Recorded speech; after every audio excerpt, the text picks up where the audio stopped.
This is Cliff Handcuff. During the 2004 elections, I became troubled by the failure of the Republican Party to deal with the issues of the day. Instead, the focus was on swift boating of John Kerry. I watched helplessly while issues important to Americans were ignored. During the first half of this year, I lived in dread that the same political tactics would be used again. On June 25th, my predictions turned out to be correct. The Sun Sentinel in Florida reported that John Murtha had said American presence in Iraq was more dangerous than nuclear threats from North Korea or Iran. This didn't strike me as something that Murtha would have said. It turned out that he didn't. I knew the swift boating tactics used in 2004 had begun again. When I looked to see who was running against Murtha, I learned the name Diana Ari. When I looked further, I found a video on her site that was of a press conference that she held in Washington, D.C.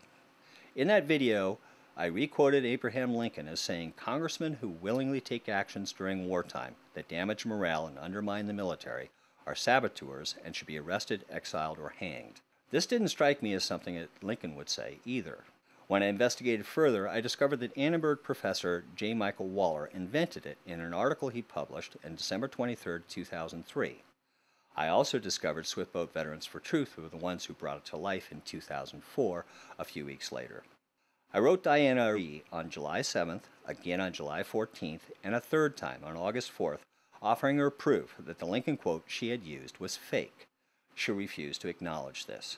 I took my proof to Brooks Jackson of factcheck.org, and he investigated further and published his findings on August 25th.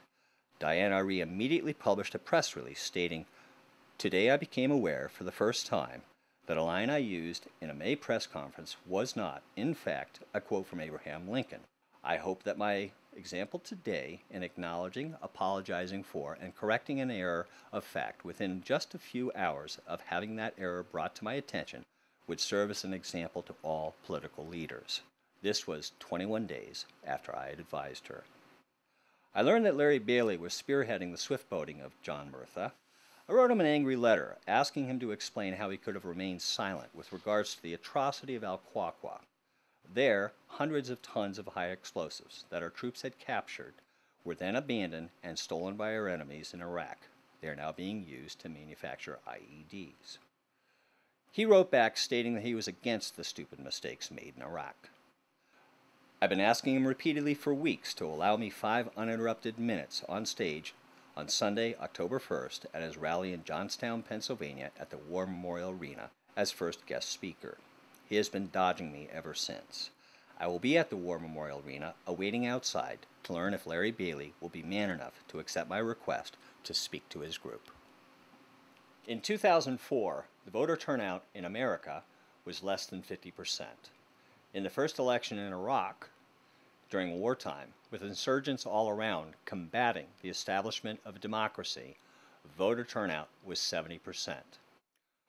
On November 7th, America will have its next election. Please vote.